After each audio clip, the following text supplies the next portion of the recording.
Welcome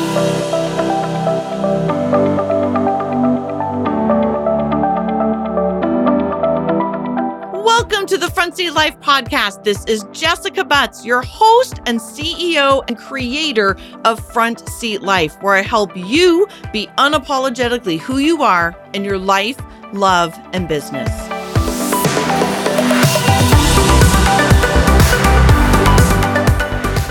All right, Front Seat Lifers, I am here with the magnetic, incredible, gorgeous, funny, fun to be around, badass girl boss, ENFP, Miss Robin Miller.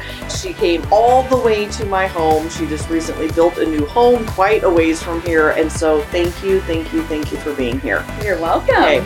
So this is really a series of 8 podcasts around being a girl boss and the new success path of what it is like to really establish being who you are, the shift, your message, all of the stages of an effective girl boss and really building a long-term business strategy. And step 1 is really about being unapologetically who you are. And I have chosen my ideal client avatars for each of these 8 steps. And Robin is absolutely the most shining example I can possibly imagine. In fact, I asked Stephanie, my assistant, who does she think? And we both only had one person on this one, and it was you, Miss Robin. And so you were someone who came in to the Girl Boss group. You went to my event, right? The Front Seat Life event. Yep. Tell me your experience of that, first of all, because it's coming up, and so people might want to know about it. Tell me about it. Well, I saw you first a few times on Facebook. You were doing a lot live, kind of a month, or no, it was like 2 weeks prior, and you were on every day. And you drew me because, number one, you're very straightforward. You say what's on your mind. You're very vulnerable and transparent. And I felt that just an instant connection and trust with you.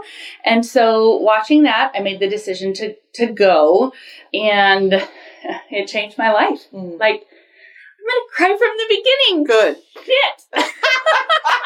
You are one of my fellow criers, Miss Robin. Yes, every time you cry online, I'm like, thank you. Yeah. So I thought I was going for my business. I'm a realtor. What I really do is love people and take care of them. Yes. My vehicle is real estate. But I thought I was going for that, for some clarity. What you have, system, structure, singular focus, is like my biggest weakness. Yeah, it's your back seat as an ENFP. Yes. And so I went thinking I was going to absorb that stuff, which I did over the year when I hired you. But when I got there, I realized that it's almost like the room cleared and you were talking straight to me. And I had no idea, number one, and I don't know that you know this, but when I posted on one of your days that you were posting, I thought I was an INFJ. Oh, wow. Ha! Yeah, not even close. Like, wow. And I did Myers-Briggs in my early 20s, and the whole time I thought it was INFJ. Yeah. Well, then I posted, or I made a comment under yours and said a couple things, and you're like, honey, I think you're an ENFP. Yes. That was before I even went. Wow. Yeah. So I researched that, and I just had no idea. I thought roles, there's different things. There's codependency, there's dysfunction, how you're raised and in your family, that can mask as something else. Yes. And the J was my control freakness. Yes. It was not, I'm a total squirrel. Yes, you are. Yes. In every way. And the I that I thought was because, number one, my mom is very E, and I am a little more private. So I thought I must not be that way. And then in my home, my husband is like super E, like ding, super E. And my son is super E. So I always felt, like an I, but that's because I like private time. I like to do things by myself.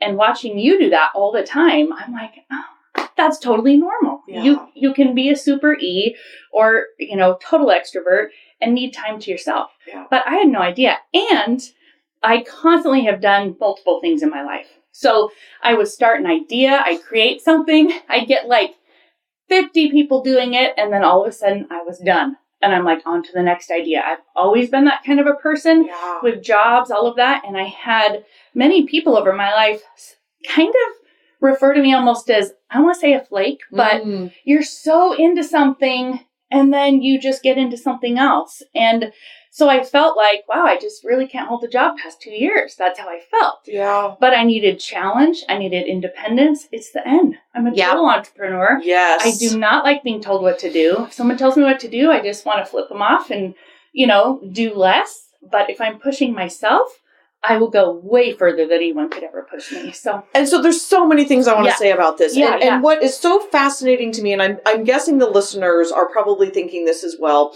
is what you're describing is a I don't know if this is the right word, but a misdiagnosis of your own personality type, because oftentimes two things you're describing. One is sometimes you're in your back seat. Yes. So most of my clients come to me when they're in their back seat and they are overwhelmed, irritated, stressed out. They don't know who they are. And so they're showing up as their worst selves, thinking that's who they are. Totally. And the second point you're bringing up, which is an excellent, valid point, is oftentimes when people in your life, your husband, your son, possibly in work, your work wife or work husband or something, they can be the same type. And sometimes if they're more that way than you are, we have to adjust to the opposite to keep things a little bit calm. And it's natural. Yes. Yeah. So, Robin, what was it like for you? Because I watched you literally become like a butterfly. Yeah.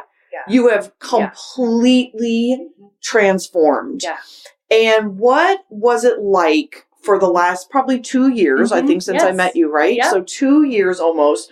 What has it been like for you? And no, it's making me cry, actually, to step out of this thought of being introverted and J and really step into your beautiful, full-on ENFP. Yeah.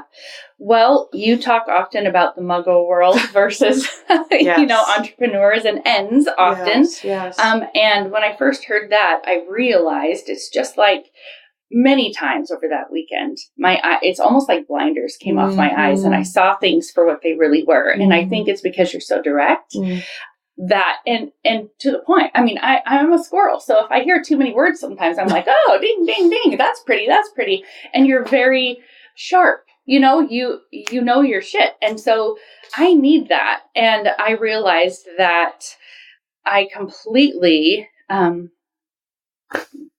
lost my train of thought. Oh, it's okay. Yeah. Right? So, yeah. Hold on. Yeah. Okay, so I'm gonna be honest. I'm gonna actually just tell what just happened because sometimes you can edit things and sometimes it's too good not to edit it. So Robin just had a moment and I paused the podcast because I thought, oh, maybe James can edit this out. My podcast my producer, and then Robin and she just paused and she was like, oh my god, I just had a total squirrel moment, and I thought, well, we could cut that out or we can just leave it in because that's the beauty of who you are. And I just paused and was like, it's okay, girl. Like, let's just keep going. So we're going to leave this in, actually, because this is exactly what we were just going to talk about. And I am never one to edit somebody. And I don't want to edit that beautiful moment of you, like, owning who you are. Super squirrel, you were at the event. You were trying to not squirrel out. And in this moment, you squirreled out. Yes, totally. Oh, my gosh. So I saw so many things. That's hilarious. Yes. Over that weekend. I mean, I could literally, Jessica, I could talk about so many things that just rocked my world. But thinking that I was that INFJ, I also didn't realize that the J/ was codependency. So that's a whole nother topic. But the J, when you're jumping on someone else's side of the net, you're busy judging what they're supposed to be doing in your opinion, and you're missing your own side of the net. And so when you said that, oh man, like my life changed in that moment.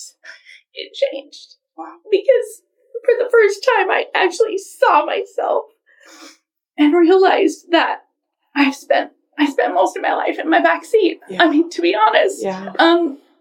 There's Robin that everyone loves and that's fun and all of that, but there's this whole side of me that had been constantly feeling like I was trapped and constantly feeling just confused, and I can do anything really, really well. Like, with all those things that I've done, I usually do them freaking at the very top. I get, amazing at it, and then I move on. Mm-hmm. Well, part of that is because I was so internal, it would get to a point where I could only be so successful. And then I had to either hire someone, figure something out, realize how to make a system. And I would be literally in my bathtub. I have spent much time before, 2 years. I have not gotten in the bathtub. Empty, curled up in there. And just crying. Because you were trying to do things from your backseat is where you're going with this, right? So so in your business, you judge yourself, you criticize yourself. I can't do this. What's wrong with me? I'm so stupid. I'm an idiot. All the things, because we try to be so well-rounded. And so when you learned, and we'll get into this codependency thing in a minute, but when you learned this is actually my brilliance, is connecting with human beings, being big picture, being the visionary, helping my clients this way, and then hiring out all of the things that made you curl up in your bathtub and judge yourself and stressed you out and made you codependent and made you an evil little bitch and all the stuff, right? Made me disappear from the world because I'm an E. So I would hide, disappear, go inside myself. No one can reach me.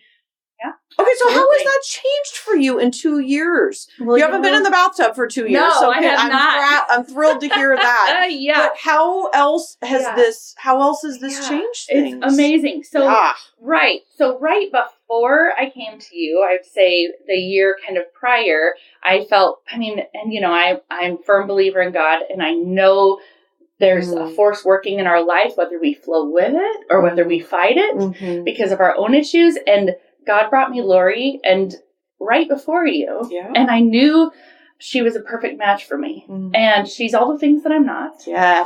So we are partners, 50-50 in everything. And she is my work wife. I'm with her more than I'm with Andy sometimes. So I was ready for that. And I think, many people have said it. I know you've said it. Jenny Donna said it. When the student is ready, the teacher will appear. And I was ready. I did not want to be in that bathtub again. I did not want to be in the place where I felt like my personal life, my body, my insides were falling apart. It's like a burning building where you just can't handle the tension and the pain. I couldn't do that anymore. And because I have learned how to, number one, accept who I am. I'm totally a squirrel. And I'm an absolute, I have passion for people. And I can't even stand it. I love them so much. It's ridiculous. And now that's what I do, all the time. I'm constantly meeting with people. It doesn't feel like work. I feel like I'm in the zone, and it's been over 3 years at this point, and I've never done anything for more than 2 years. I've always moved on. I did real estate before, about a decade ago, and I did not have that balance. And as soon as the market got weird, I just couldn't handle it, because I couldn't handle it daily anyway. So this is a little bit of a personal question, but did you have stress, anxiety, depression, or was your form of coping with not being who you authentically are, was codependency your form of that, or did you have all of the above? I had all of the above, and just to be really transparent, I have bipolar type 2 disorder. Also, I've gone a whole year. I had a little meltdown not long ago, a couple weeks ago. A whole year without an episode. Wow. That's unheard of. That's never happened before in my life. All the time I'm like, I'm still doing well. I'm still doing well. And so it might be a little more magnified for me, my swings, the high and the low. But people, everyday people relate to this. So how do you, are you attributing that to being authentically who you are? Wow. Can I just tell you something? I'm not kidding. Podcast or no podcast, you changed my life. It's not just your job, sister. It's a calling. Because there are times where I I couldn't handle it inside my skin anymore from the pain. And imagine 80 to 90% of that being able to be fixed, be corrected by learning about yourself. And I'm huge. This is the biggest thing of my life, a morning practice. Yes. It has also saved my life. Yeah. Things that I poo-pooed before, never wanted to do, realizing that I don't really have a choice. Yeah. I can squirrel out and do my thing, but there's, I don't know what piece of it, you say it all the time, there's one thing that you have to be balanced in, yes. which is probably the J and the P, yes, right? Yes, ma'am. Yes, ma'am. Yeah. And so the truth is, I have had to realize that I can do both somewhat. Yes. I can't do all of that, but I've had to kind of own up to that. And that means, honestly, a morning practice. At one point, I'd say a year ago, I had to do a morning practice and a night practice. Yeah. So if things are really stressful, and I'm extremely connected to people, so there's some keywords. Healthy detachment. Yes. Okay, I've never heard that in my life until you. And all of a sudden, I realized, and this is the codependency thing coming over and over again in my life, I don't have to be attached. I don't have to have everything showing them I love them to where if they move back and forth, I'm pulled with them. Yes. What? I can literally tell myself, stand back, look at the situation. You do not have to emotionally give everything all the time. Mm-hmm. You can hold back for yourself. So there's so many aspects and things there's no way I could explain to you all the things that you've taught me and that you're still teaching me all the time. I'm always looking forward to the next time. What am I going to remember this time? What am I going to get this time? And I need it. Yeah. It's kind of like church a little bit for me. Thank you. So I just want to say two things. So, I'm so not a salesperson. Right. Everybody knows that. It's so not. But I bet there's people listening, that are thinking, what the fuck is this event? Tell me this thing. Tell me this thing. So, people, the event is coming up. Mm-hmm. This is airing on July 19th or something. The event is wow, that's ironic. It's 2 months away. September 19th, 20th, and 21st. It's in the Seattle area. It's epic. You don't want to miss it. Anyway, there's the thing. Go to the website, jessicabutts.com. It'll pop up. It's right there. Yeah. But back to you. Yes. Can I just say one thing about that too? Yes. Just really fast. Yes. Okay. I had no concept of investing in myself financially. This is going to your event was the first time I ever paid for anything like that for myself. Wow. And I'm completely different now. I absolutely know that you have to invest in yourself. And something like this, I could put a price tag on it. 20 grand. The weekend, there's no price tag. So if there's someone out there who is questioning it, the money comes. You take the risk, you step forward, and I swear God goes, oh, you're ready? I've been waiting. Isn't that so true, yes, Robin? It is so true. And this is not even about the event. Yes, I want you to come. But when you say yes to yourself, you invest in yourself. It happens to me over and over and over and over. And in full transparency, I'm gonna be honest. Spring for me was a tough time. I did this event in Maui. It was financially a little bit challenging. It ended up costing way more than we expected. There was just some weird things going on in my business, and I knew what was going on. I knew that I was spinning personally, and I was in this scarcity. I was in this worried mindset. And I knew I needed to hire a new coach just because I needed to spend $15,000 to say, fuck it, I need to break this cycle. I know that I am worth it. I know that and I literally was like, I need to go spend a chunk of change to invest in myself to turn this around. Right. No joke. Yeah, right. No joke. The second that I paid her 15 grand, I just went, I'm all in, no payment plan, just do this. And I did it. And within probably 3 days, I got this idea for summer school and I made $55,000. Oh my gosh. See? And also get to change lives and do good work and all of those kinds of things. Right. But there is something magical about God and the universe, because I do. He's up there just watching us all the time. He's like, hey girl, I can only do so much. I'm busy. Right. I mean, I always joke, like, God is busy. We need to be specific. It's a relationship. It's a total relationship. He's not going to do it for us. Nope. We have to step into it. Everybody listening, if you don't know that, listen to Robin, because it is a relationship. Yes. He can only do so much. If you're sitting back on your laurels and you are not empowered and you are not taking action and you are not investing in yourself, he can't do everything. And we question, why isn't this happening for me? Why?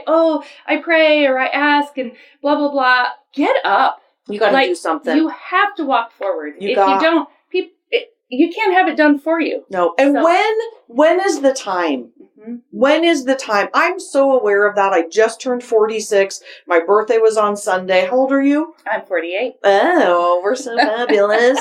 There is this, I just feel like, obviously I would have loved to have, I did some of this earlier on, but even at this age, like, this is it. Right. Like, this is it. Today. Are you going to wait another year? Are you going to wait another 6 months? Whatever it is, like, start today. You are worth it. There's nothing more worth it than ourselves. And we only have control of today. Yeah. So if you don't do it today, you're going to do the same thing tomorrow. You're going to say, 100%. I'll do it next week. I'll do it next week. And it's amazing to me how many people will invest things like in their homes or their houses or their cars or their kids, but they will not invest in themselves. They won't tell their spouse, like, hey, bro, or hey, lady, like, I'm going to Seattle. I'm going to spend 2.5 days, 3 nights away focusing on me. It's kind of a lady problem, I think. It's a total lady problem. I just booked 3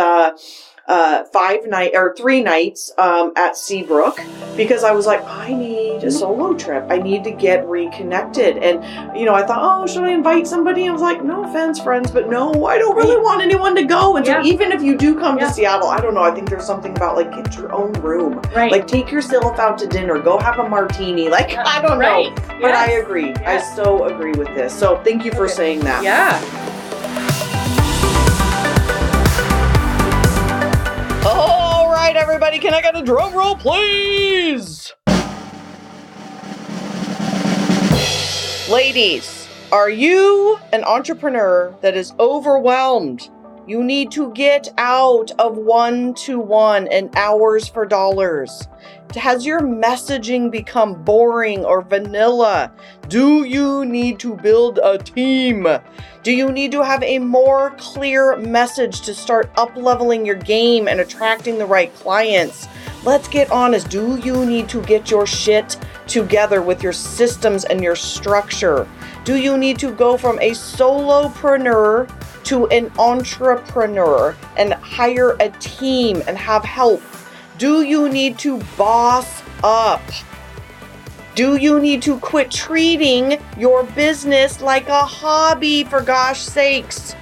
Do you want to learn how to make a passive and leveraged income?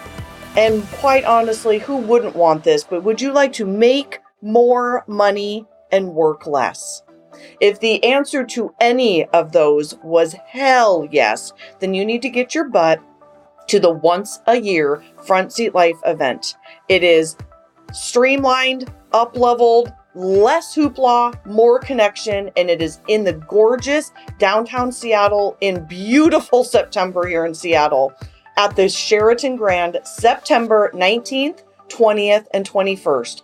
Thursday night, we're having a party. Friday, I am going to just give every single bit of content to you. No fluff, no bullshit, no hoopla. Just all amazing content and connection and just high level.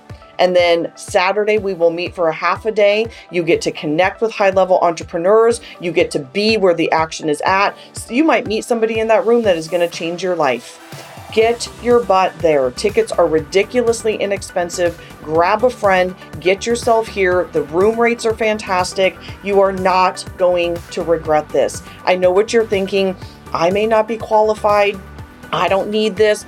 Let me tell you, 1 year from now, you're going to be in the exact same stuck spot in your job if you don't make this decision now.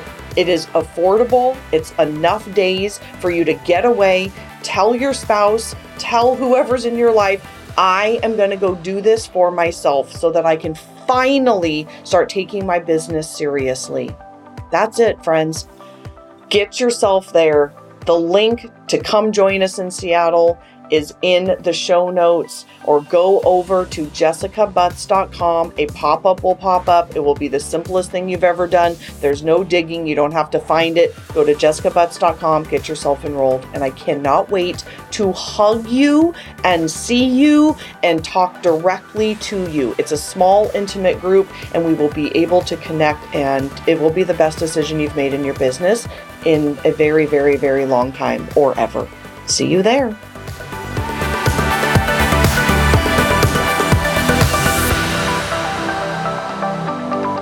So we'd like to circle back very quickly on the power of, and we may even be able to close here, but I'm very interested in the power of learning about yourself, investing in yourself, the personal transformation that then makes a business impact. Right. Because what so many people want to do is they want to go to Home Goods and buy the fluffy pillows and the decorative pillows before they build the foundation.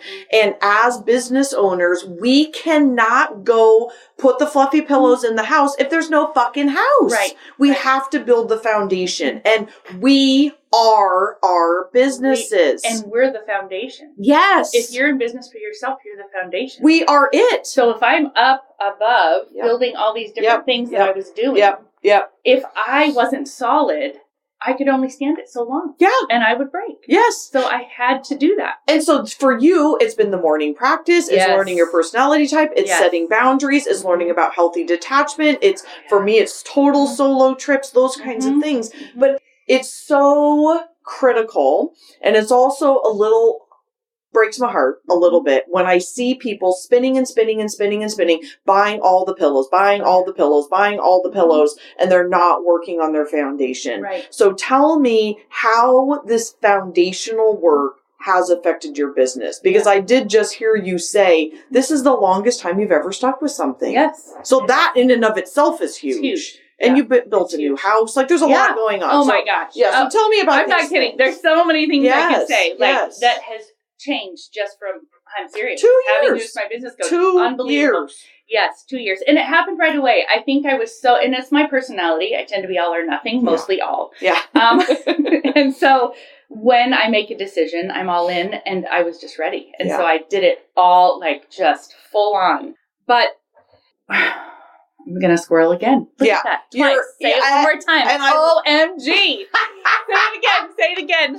You're all in. So with your business, how it affected it, you came my foundation. in the house. Yes. Okay. I love you. So I'm so glad you love me. Foundation-wise for me, so I do need all the things, the structure, singular focus, blah, blah, blah. Yes. I need all that. Yes. I have a partner who's better at that, but I could not do the things that I'm great at if I did not take care of that foundation, which for me is my head, is my body. Another time, I mean, if you ever want me on to talk about codependency, holy crap, I could do that too. Good. But that was the biggest one. Yeah. So if I, myself, I am that foundation. Yes. So seeing all the things that I needed to, number one, it was more letting go of things than grabbing things for me. Hallelujah. Letting go. Yeah. A lot of letting go, a lot of releasing for me. So yes, all the basic, yes. And tell me what those are, because I know the listeners, I always try to put myself in the place of the listeners, and if I'm driving or I'm at the gym or listening to this, I would go, but wait, what are those things? What are those things? What did you let go and what did you release? Because this is part of the codependency. My guess is you released some stuff in your work. Oh, yeah. You gave it over to your work wife. You probably let go of some relationships, let go of some control, but tell us what those things are. Yes. So, number one, yes, I let go. I realized, so when Lori and I first started up together, we both, of course, felt like we want to make sure we're doing our part, like balance. And so I need to write up this contract. I need to do this paperwork, things like that. Oh my gosh, I hate paperwork. Yeah. It's not my your back seat. Oh, it's my back seat completely. And I don't care for research, all those things. Lori lives for research. Like, you give her one thing, I could sit for 30 minutes. She'll do it in 2 minutes. Yes. And we'll laugh. I don't even try anymore. So letting go of that and realizing it's her front seat. Yeah. Why would I want to take, number one, someone's front seat, but their happiness too, and try to control that? For me, another large thing was the codependency in all my relationships. So what would happen, the biggest one was my family, my parents. I was raised in a very codependent household, and I won't talk about that much right now, but I was taught that it was my job to make people happy. Yes. It was my job to counsel them. It was my job to sit there and listen when it wasn't appropriate for what I was hearing. It wasn't my job. I was the child. It wasn't my job to fix their marriage or fix those things. That could be in any relationship. It can be a friendship. It can be a spouse. It can be anything. And so I remember a phone call with you, and I said, I don't know how I'm going to deal with this. And you said, and my brother had been saying for a while too, which is really funny. He's so smart. He said it in a guy way, which I don't think I understood as much. But you said, leave the room. You don't have to tell them what they're doing wrong. They'll know when you get up and leave the room. And I've never done that in my life. I always felt I'm a justice person. And I felt like Andy and I have worked so hard to have a good marriage. Like we have worked so hard to have what we did not see growing up, both of us, which means not focusing on that and learning what it is on the other side of that. Yeah. But I did tell my parents, I had them in my home for 3 years. They lived with me for 3 years because I was going to help them. You can't help other people. I can only control me. So letting go of that and realizing, you just said, get up and leave the room. I was like, oh, what? Like, I can just get up and leave the room? Yeah. And then I said, well, what if they follow me? What if I can't get out of it? Leave the house. What? Are you freaking kidding me? It's that easy? And so also when I did that, and of course this is just my story, that can fit in anyone's life. Yep. When you choose, you don't have to tell someone off. You don't have to make your point. It's not helping anything. That's still codependency. It's so powerful. Yes, when you release it. And so for me, it was a release. God, I give them to you. Yep. I'm not helping the situation. Number one, I'm hindering it. Yep. And that's their dance, right? Yep. If that's what they choose. So I'm going to get out of the way, take care of myself, and then leave the house. And I did it multiple times. I still have to do it. And I will do that in other things.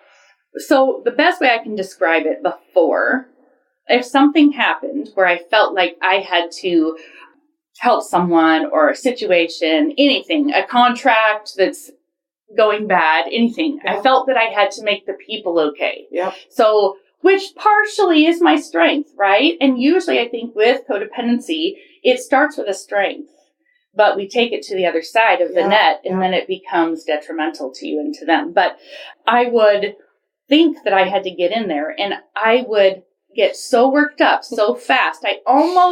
This is my, when you do this with your hands, I'm basically in front of me, putting my hands forward, like panicking because I'm not at peace. And what I had to realize is that healthy detachment. Let me take myself out of the storm, which is me. Yep. That foundation is like spinning like a tornado. I take myself out.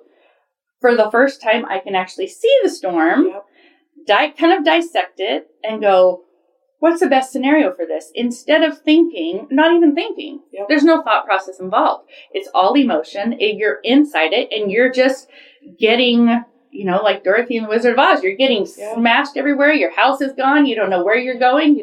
And until you get out of it, you cannot see it. You cannot That was the most perfect analogy of the Wizard of Oz being in the storm. When you're in it, you're, oh my God, I'm nervous and I'm flailing and oh shit. And then as soon as you get out of it, you can watch the storm. And it's like, holy shit. Right. I was in that and I was contributing to it and I was part of the mess. 45 years. Yeah. Hey, I'm actually dealing with a situation right now in my life, which is very similar. And this is so interesting because I am doing some work around reminding to learn that detachment does not mean not caring. That's right. We can still love them.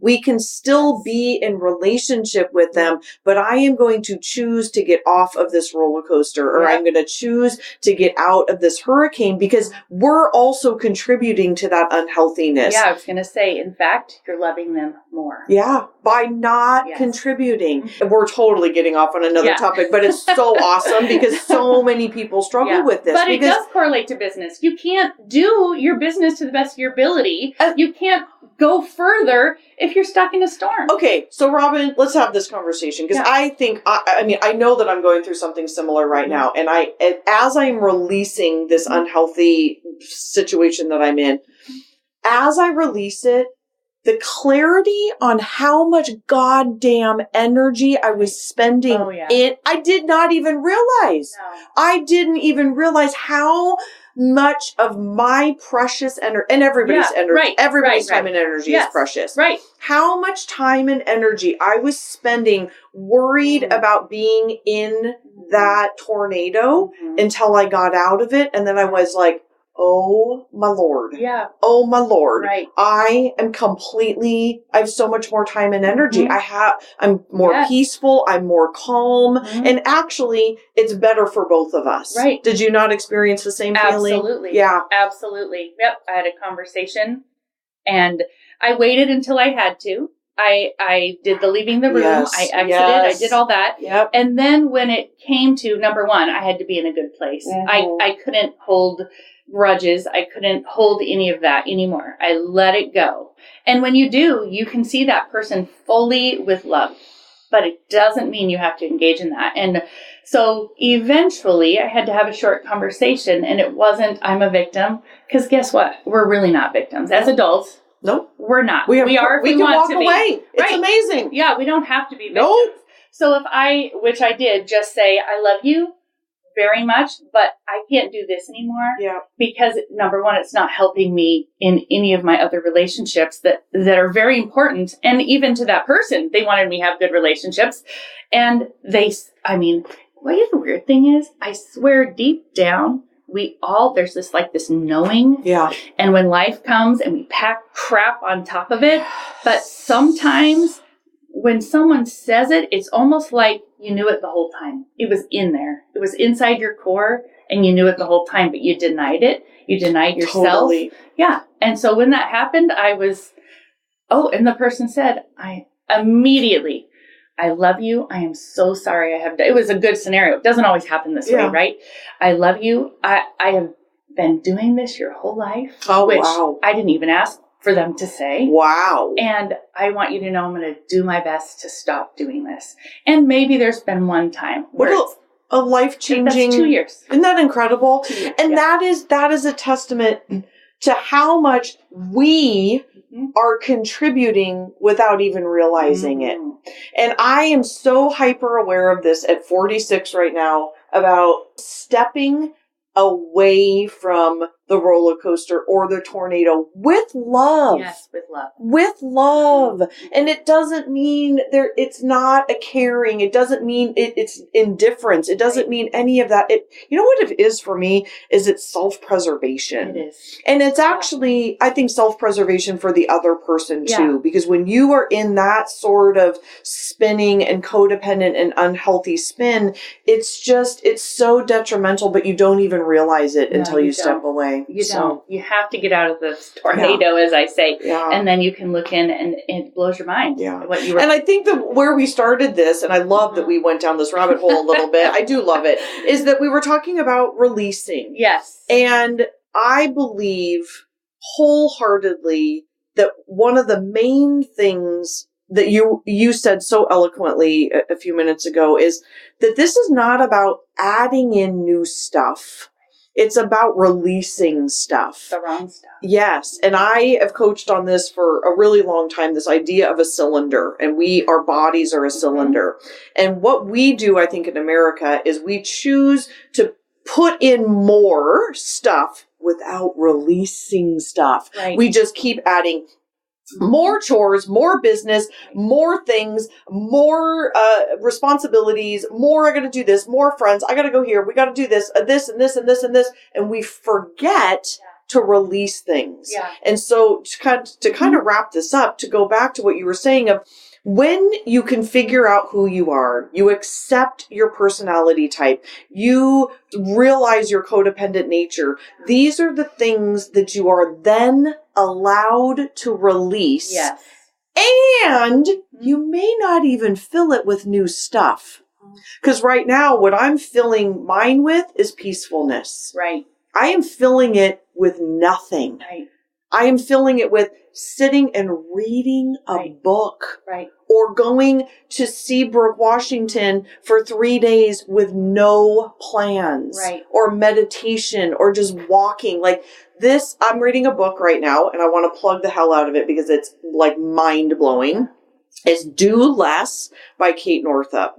And it's quite revolutionary. I'm not going to get into it right now because it's all about your cycles and I haven't even finished reading it yet. But this idea of that part of us is actually the most effective part. It's less even about being so busy and it's more about the downtime and the effectiveness of downtime, the effectiveness of letting go of chores or responsibilities or bathtub moments of I gotta do everything or relationships that may come back in a different way, but currently they're not serving us. And that release gives us time to just be human beings, to be better moms, to be better women, to be better entrepreneurs, to be better. Yep. That's why for me, meditation, prayer, whatever you want to say, that is actually that. And you can do it while you're in Seabrook reading a book. You can do it. It's clearing your mind of all the crap and just being. So for me, my morning practice, a huge amount of it, I always read, blah, blah, blah. I always do all the stuff, right? Sometimes I journal, I do all that. But the main event for me is sitting still and clearing my mind and literally just being. And I connect with God that way.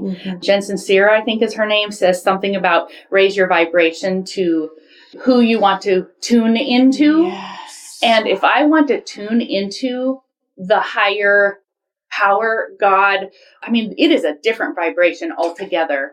And I look at the world as this spin, spin, spin. Well, he created the universe. He put everything in motion right here. So people inside it are spinning, spinning. To get to that bigger, higher level, you have to clear out your own crap to take in the next stuff. So meditation, I even, prayer has changed for me to where I don't go, oh God, please. I literally, it's like a release and almost like attach to him. It's different now because I'm not panicking about everything. I'm not asking for the answer because he already gives us so many of the answers. So, I mean, it's all about that. And in our society, we think it's about being busy, filling everything up. It's not. We have it backwards. So for me, release has been everything, and I'll continue to do so. I mean, just, and I know I have more and more and more to learn. So teach me, will you? Yes, always. I will continue to teach you, my darling. What you do, hiring the 15,000, doing the things that you're doing is leading us ahead. Thank you. And thank you. I can't follow you if you're not ahead of me. So just stay ahead of me. Thank you. Because I like you a lot. I like you a lot. Oh, that seems like a good place to close. However, I am sitting here like, oh my God, I could do this for like 4 hours right now.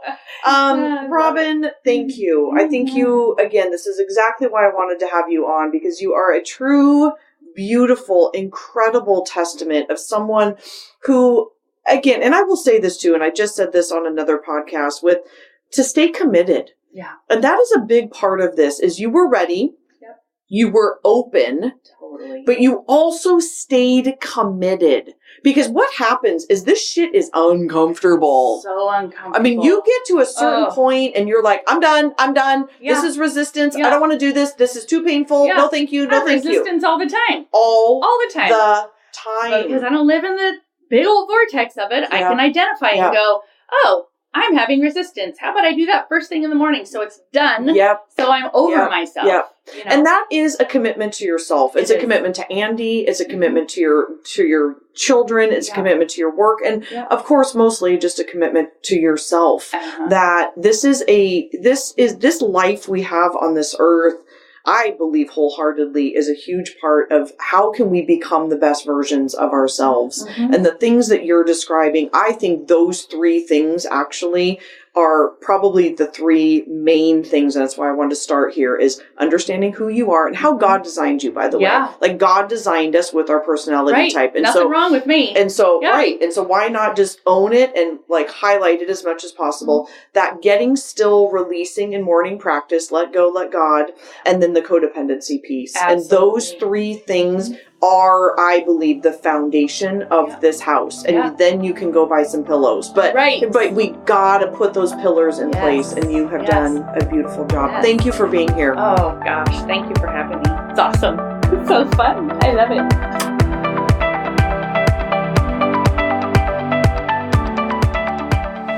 All right, everybody, I have a confession to make. I have a new obsession, and that obsession is reading your ridiculously wonderful, loving, amazing reviews on iTunes. I love them. None of this even matters without all of you. So as a thank you, each week I will be reading one review on air and calling out your review with your name or your iTunes handle. So here's how it's going to go. You're going to go to Instagram and follow me at Front Seat Life. When you hear your name called out on the podcast, you are going to send me a DM with your address and say, "Oh my gosh, you just read my review." And I or my team will be sending you some Front Seat Life swag. We've got books, and we've got tank tops, and we've got journals, and we have these adorable pink swells. So we will be choosing from the goodie bag and sending it out as a thank you. So thank you in advance, and I am so deeply honored to have the opportunity to thank you back.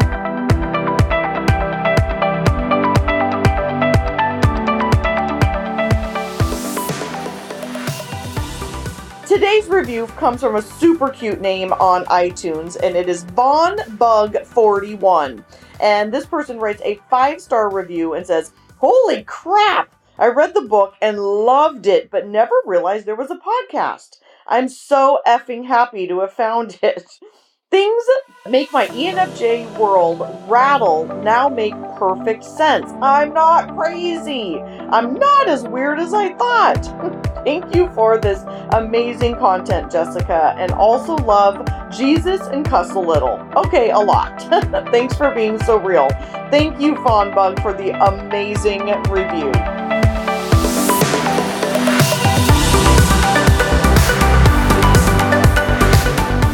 From the bottom of my heart, truly, thank you so much for listening. I know that you have a ton of options, and the fact that you are taking time to listen to the Front Seat Life podcast means absolutely everything to me. If you're interested in learning more about the Front Seat Life way of life in the community, there's a couple ways that you can do that. First is always starting with your personality assessment tool. It's available on my website at jessicabutts.com. It's totally free, and it will help you figure out your personality type so you'll have some idea of what we're talking about. Next is, if you're interested in hiring me for a keynote or some coaching or strategy days or the fabulous and amazing Front Seat Life community, you can find out all about all of that at jessicabutts.com. Thank you so much for listening, and I'll see you next time.